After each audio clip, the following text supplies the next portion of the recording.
Assalamualaikum warahmatullahi wabarakatuh. Perkenalkan, nama saya Nuki Heprianto, NIM 2011290021. Baiklah, di sini saya akan menjelaskan sedikit isi dari teori kesusastraan Renwelek Austin Warren, yaitu bab 3 dan bab 4. Langsung saja kita memasuki isi dari bab 3, yaitu fungsi sastra.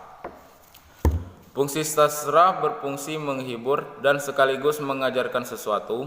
Pandangan bahwa puisi menghibur bertentangan dengan pandangan bahwa puisi mengajarkan sesuatu. Pandangan bahwa puisi adalah propaganda bertentangan dengan pandangan bahwa puisi semata-mata permainan bunyi dan citra, tanpa acuan ke dunia nyata. Formula Horace ini akan banyak membantu kalau cukupnya kita perluas sehingga meliputi berbagai gaya dan kecenderungan dalam sastra.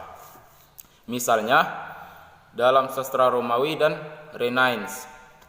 Pendek kata, pertanyaan mengenai fungsi sastra sudah muncul sejak dahulu di dunia barat, sejak Plato hingga sekarang. Karena ditantang, penyair dan pembaca terpaksa secara moral dan intelektual memberi jawaban menghadapi tantangan dan tuntutan untuk membuktikan fungsi. Dengan sendirinya tulisan-tulisan pembelaan menekankan segi manfaat, bukan kenikmatan, dan demikian menyangkut fungsi yang dikaitkan dengan hubungan ekstrinsik atau hubungan dengan hal-hal yang di luar sastra.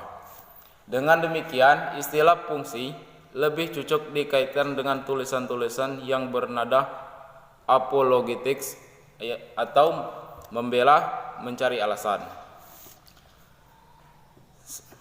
Lanjut ke bab 4. Yaitu bab 4, yaitu teori, kritik, dan sejarah sastra.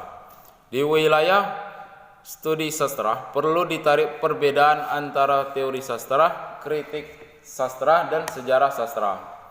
Kesusastraan dapat dilihat sebagai deretan karya yang sejajar atau yang tersusun secara kronologis dan merupakan bagian dari suatu proses sejarah. Teori sastra adalah studi prinsip, kategori, dan kriteria, sedangkan studi karya-karya konkret disebut kritik sastra dan sejarah sastra. Ketiga hal tersebut tidak dapat dipisahkan satu sama lain. Tak mungkin kita menyusun teori sastra tanpa kritik sastra dan sejarah sastra. Sejarah sastra tanpa kritik sastra dan teori sastra, dan kritik sastra tanpa teori dan sejarah sastra. Teori sastra jelas hanya dapat disusun berdasarkan studi langsung terhadap karya sastra.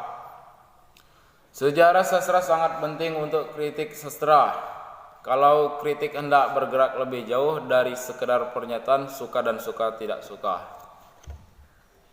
Satu kasus yang perlu diperhatikan adalah sastra abad pertengahan, terutama di Inggris, yang jarang diperhatikan dan didekati secara estetis.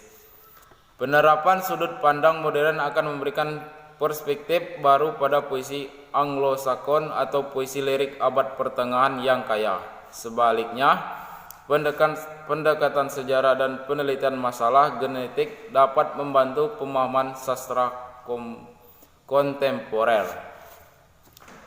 Sekian, itulah sedikit penjelasan dari saya tentang teori kesusastraan Renwelek Austin Warren yang